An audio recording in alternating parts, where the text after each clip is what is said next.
penanganan penyakit ya Pak iku ya diambilkan dari semuanya ada sumber dari dana desa, dan untuk BLT bantuan langsung tunai kan ada.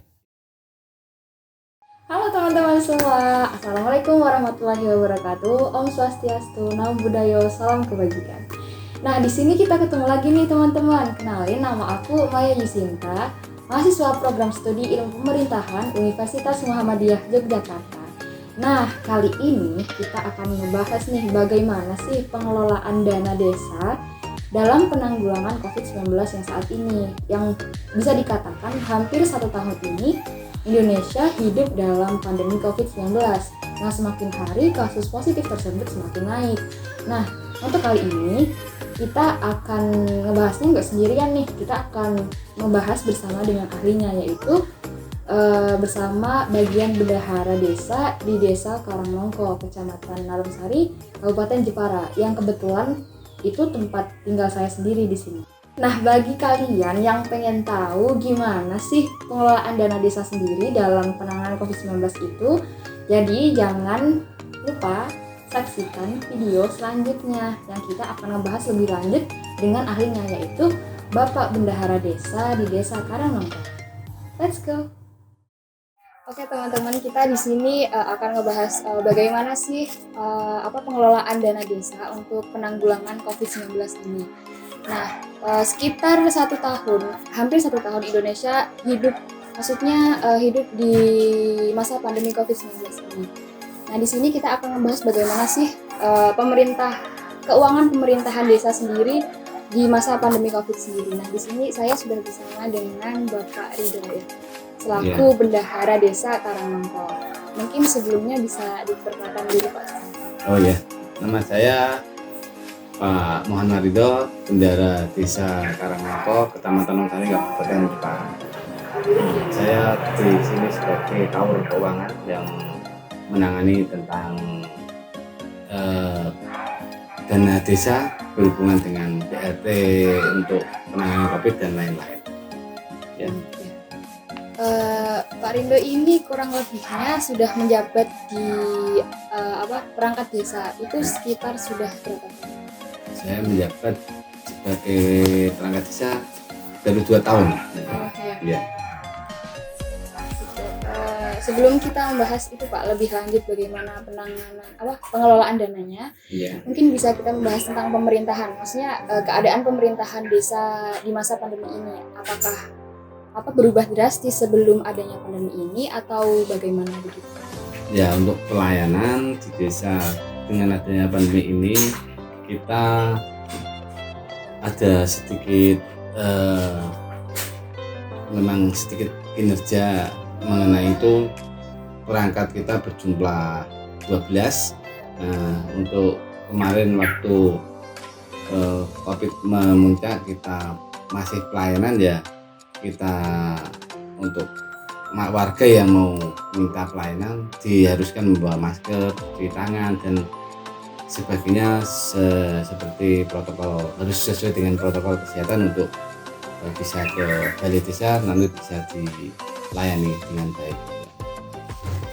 Untuk kemudian dalam kegiatan-kegiatan desa itu Pak, pasti kan di dalam pemerintahan desa itu ada kegiatan-kegiatan. Nah, yang awalnya dirancang dalam awal masa pemerintahan itu. Nah, di masa pandemi ini kegiatan-kegiatan itu tetap berjalan seperti rencana di awal atau bahkan ada kegiatan-kegiatan yang terpaksa harus dihilangkan atau diganti, itu bagaimana di saat ini? Oh ya, desa setiap tahun itu membuat APBDes di akhir tahun. Nah, terus dengan adanya 2019 ada COVID-19 merebak, baru ada diadakan perubahan APBDes yang diantaranya itu untuk menangani kebutuhan mendesak atau bencana mendesak seperti adanya penyemprotan dan lain-lain, dan itu diambilkan dari dana desa, dan kegiatan-kegiatan yang berhubungan dengan COVID untuk penanganan COVID-19 seperti itu. Jadi 2019 kita sampai kali adanya perubahan dana desa untuk penanganan COVID dan kegiatan-kegiatan di Desa Karangnongko. Berarti secara tidak langsung APBDes yang awalnya sudah tertata, maksudnya sudah Iya. diplot-plot gitu, berarti secara nggak langsung harus diganti semuanya gitu Pak, atau hanya beberapa kegiatan yang harus diganti? Ya, ada beberapa kegiatan yang harus diganti, ya, terutama di bidang pembangunan. Pembangunan dulu kita menyantangkan beberapa titik. Dengan adanya pandemi ini, kita pemerintah memaksimalkan untuk dana tersebut bisa untuk penanganan pandemi dan kegiatan untuk pembangunan bisa dikurangi seperti itu. Kemudian kan pasti kalau ada kegiatan yang di-cut ya, maksudnya dihilangkan atau bagaimana, pasti kan itu ada dananya yang mungkin tidak digunakan begitu.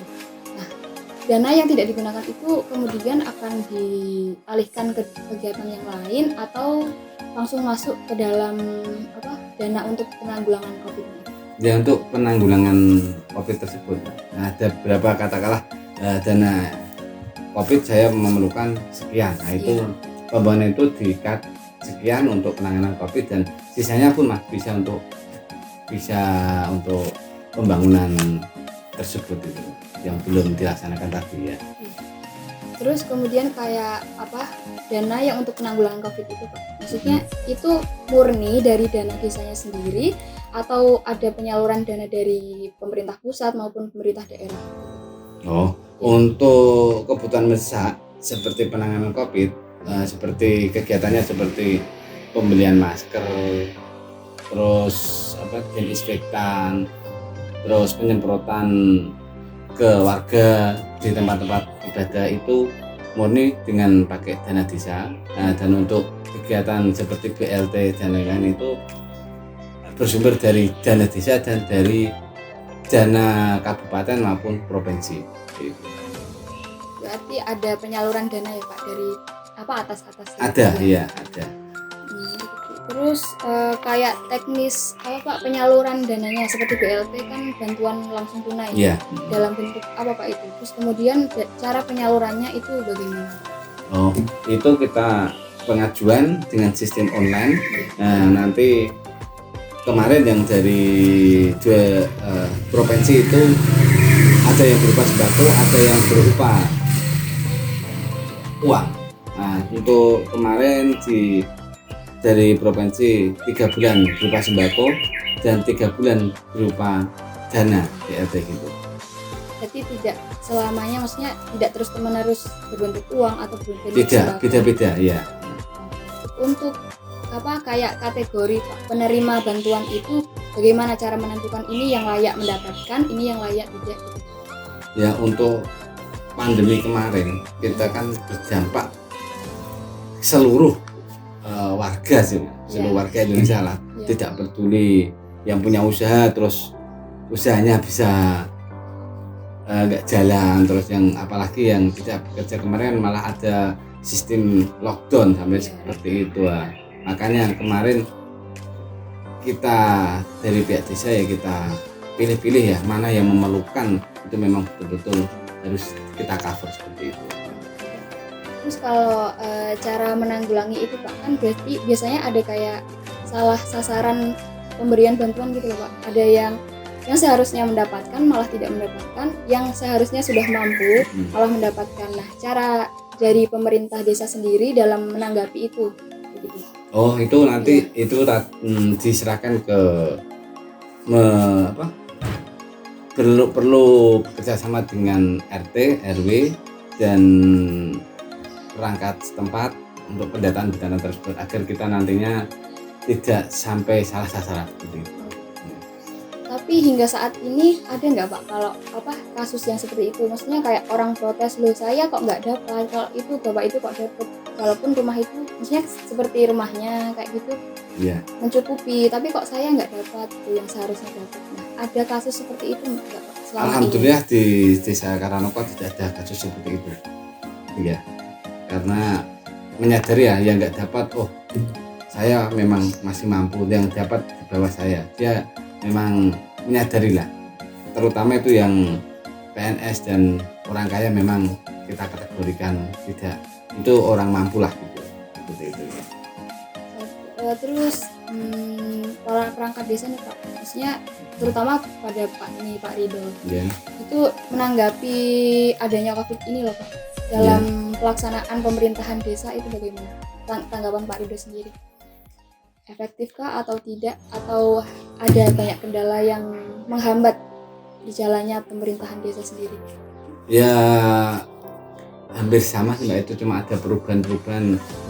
Kita harus melaksanakan perdes, terus perubahan-perubahan yang dari pusat kan kita harus laksanakan, seperti adanya BLT, adanya dana untuk ini ya, kita harus mematuhi aturan, seperti dana desa yang untuk penanganan COVID yang berjumlah sekian harus maksimal sekian, yang berjumlah sekian harus di atas sekian persen. Nah itu kita harus laksanakan seperti itu, kita harus memenuhi aturan. Kalau tidak memenuhi aturan ya nanti ada sanksinya seperti itu. Kalau dari segi APBD Ya, itu lebih dimayoritaskan untuk penanganan COVID sendiri itu, atau diproporsionalkan dengan kegiatan-kegiatan lain? ya, yang pemerintah menganjurkan untuk penanganan COVID itu lebih diutamakan. Makanya kita sesuai dengan aturan, kita nggak berani mengenali aturan dari pemerintah. Kita tetap benar-benar mematuhi aturan pemerintah tentang penanganan COVID ini. Jadi kesimpulannya COVID ini membawa banyak kendala ya Pak, di pastinya. Pemerintahan desa, Ya. terutama di bagian keuangannya. Iya, Agak. itu juga banyak perubahan-perubahan itu ya. Kemudian harapan Pak Rido sendiri kedepannya bagaimana, terus kayak pengelolaan uangnya itu bagaimana gitu, keuangannya agar tidak terjadi kayak surplus ya Pak, pengurangannya gitu, ya. Begitu. Untuk kedepannya ya berharap mudah-mudahan masyarakat terutama di Indonesia itu mematuhi aturan dari pemerintah, seperti adanya anjuran pakai masker, cuci tangan dan lain-lain, itu bisa dilaksanakan seluruh warga masyarakat Indonesia agar segera COVID ini bisa teratasi dan nanti pemerintahan dan ekonomi di Indonesia bisa berjalan lancar dengan baik dan akhirnya kita bisa berjalan seperti semula.